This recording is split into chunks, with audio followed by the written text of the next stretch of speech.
ஐயனார் துணை சரியில்லை. அடுத்த ஒரு எபிசோடில் நம்ம சோழனோட பெரியப்பா இருந்துட்டு எப்படியாவது இந்த வீட்டை தன் பேருக்கு மாற்றி ஆகணும்னு சொல்லிட்டு எங்கே தான் அந்த குடிகார பையன் அந்த பத்திரத்தை வச்சுருக்கான்னு தெரியலையே அப்படியே சொல்லிட்டு அவர் ஒரு ஆளை கூட்டிகிட்டு வந்து தேட சொல்லிக்கிட்டு இருக்காங்க.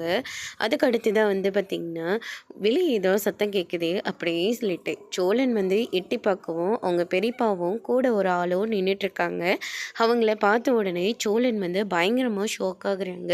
சோழன் என்னாச்சு அப்படின்னு சொல்லிட்டு கேட்கவும் வெளியில் யார் இருக்காரு நீங்கள் பார்த்தீங்களா, எங்கள் பெரியப்பா இருக்காருங்க அப்படின்ற மாதிரி சொல்கிறாங்க.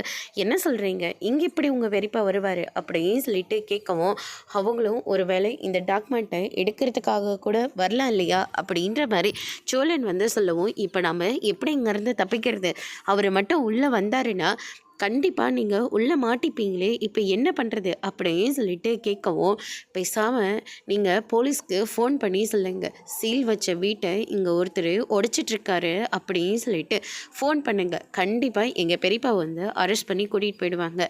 நம்மளை எதுக்காக வந்திருக்கீங்கன்னு சொல்லி கேட்டால், நாங்கள் இத்தனை நாள் இத்தனை வருஷமாக வாழ்ந்த வீடு இப்படி சீலாகி இருக்குதேன்னு சொல்லிட்டு வருத்தப்பட்டு நின்றுட்டு இருந்தோம். அந்த மாதிரி சமயத்தில் தான் இவர் உள்ளே வந்து ஏதோ எடுக்க பார்த்தாரு அப்படின்னு சொல்லிட்டு ஃபோன் பண்ணுங்க அப்படின்ற மாதிரி சொல்லிடுறாங்க.